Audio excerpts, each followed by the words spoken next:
welcome to my vlog for today's video. Enjoy watching, guys. Angela Friend with TV, and I always love you all, and thank you, and enjoy watching for my video today. Always stay tuned.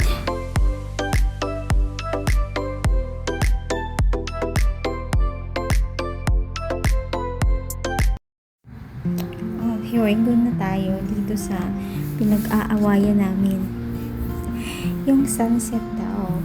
Kasi nga syempre pag nag-flex ka ng camera mo toward doon sa light, diba, magre-reflect yun, kaya hindi siya masyadong clear nga yung sikat ng araw. And then lalo na pag yung phone mo is medyo blurred, so talagang wasak yung yung ilaw, parang kumalat na siya. Pero I'm so thankful, medyo malinaw naman yung pagkakuha ko ng sunset na yan, kasi sa seaside, diba. Sayang nga lang hindi ko makakuha kasi ang layo namin ha, at the top kami, and then yung seaside doon malayo pang lalakarin. Gusto ko sanang makita yung pag-reflect dun sa tubig, di ba? Ang ganda sana tingnan. Tapos yung ang bilis lang, tapos yan siya, di ba? Talagang lumubog na siya pagbaba namin. Wala na, lubog na, as in hindi na namin naabutan. Yun na lang yung naabutan, yung tubig na gumagalaw-galaw dyan.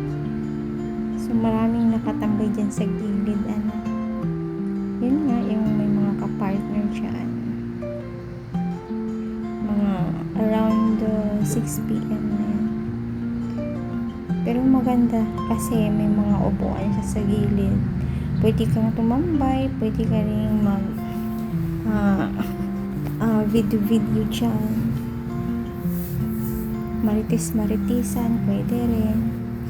And then, makikita niyo dyan, guys, ang lapad niyan, di ba? And then, doon sa dulo, may mga, din doon, may mga food court, na naka-display yung mga kakanin doon.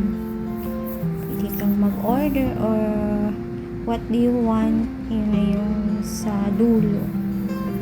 Daming nakatambay. Tapos dun sa dulo-dulo mayroong parang resto doon, may live band. Kaso hindi naman namin gusto yung kumakanta kasi parang bored. Sabi ko nga, kung may time lang, makijam muna sana, kaso walang oras. Tsaka parang wala rin taong nanunood, ilan lang. Pero maganda yung lightings nila. Pwede ring magre-rent ka ng e-bike kung ayaw mong maglakad, magre-rent ka ng e-bike, biking mo siya, kasi di ba ang lapad ng space. Ayun yung sa center point nila, sa gitna, side by side, iba naman kasi yun. Ay yung sa dulo din, patungo dun sa palaruan, diba? Andyan pa rin si Mine, nakikita yung ulo niya, tapos hawak-hawak niya yung soft drinks na ang tagal niya ng hawak, hindi binibitawan kasi nga malamig, kasi maraming ice. Pero sumakit yung paa ko dun sa Kalakada. Almost 5 hours kami dyan. Ay, mahigit kami 5 hours sa kakaikot. Pero hindi na satisfied. Gustong bumalik. Kasi nagkalubatan yung mga cellphone. Wala mga dalang battery, power bank. Nagkaka-emptyhan ng battery. And then, pag sa labas ka pala, hindi na-covered yung wifi. At saka, consumable yung wifi nila, good for 2 hours. So, mag-exceed ka ng 2 hours, wala ka ng connection. So, sarili mong connection, diba? Ayan, pampawala ng stress. gala-gala paminsan, makalimot sa mga masaklap na mga pangyayari. Grabe. Saklap na pangyayari talaga. Mga klaseng pangyayari yan na hindi makalimutan. Included na din yung about sa work, financial, di ba? Alam niyo yun, di ba, relate kayo sa life. Kasi, di ba, iisipin mo nga, we're so thankful because kahit paano, we're in good health. Kahit na walang pera, ngiti pa rin. Pero, minsan hindi rin makakagalaw pag wala kang nahawakang pera. Ianuhin mo yung papunta ka pa lang dyan. Siyempre, mag-spend ka na ng money mo. Lahat, oras-oras, minuto, diba? Ilalabas ka ng pera. Pero minsan nakakatuwa din, siyempre, you meet your friend, yung mga friend mo na hindi mo nakilala, magmi-meet kayo nang dahil sa YouTube. Pero gusto ko yung place nila kasi may seaside, tawag yun yung seaside nila sa baba. Pwede kang mag-relax doon kung gabi, pero pag araw nako, huwag kang mag-attempt kasi ay nako, ewan, masusunog yung balat mo. Ang init, sobrang init. Tsaka ibang place na naman yung pupuntahan mo pag-araw kasi pag nasa open the area, nako, ang init-init nga eh.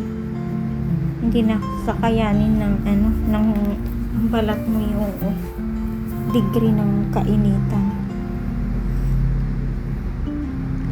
Ayan, mga na yan, 7 p.m. Papauwi na kami yan eh.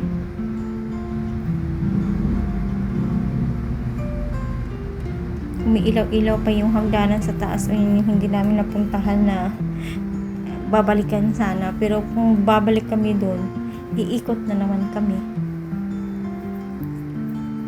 Ibang way na din. Better luck next time. Papalabas na kami yan, labas ng building yan. At ang masaya pa doon, nagkahanapan pa kami ni Mine kasi nung last naming video, nagkasalisihan kami. Iba yung binabaan ko. Hindi kami nagsabay pababa. Iba din yung binabaan ko nga, hindi ko nga alam kung anong place yung sakayan. And then, ayan, ang masaklap dun mag-empty na yung battery niya, hindi niya siya makareply. Hindi ko na alam kung anong bumalik. So, andyan na kami. Nag-antayan na kami niyan ni Mine sa labas, papauwi na. And that's for my video. Thank you for watching, guys.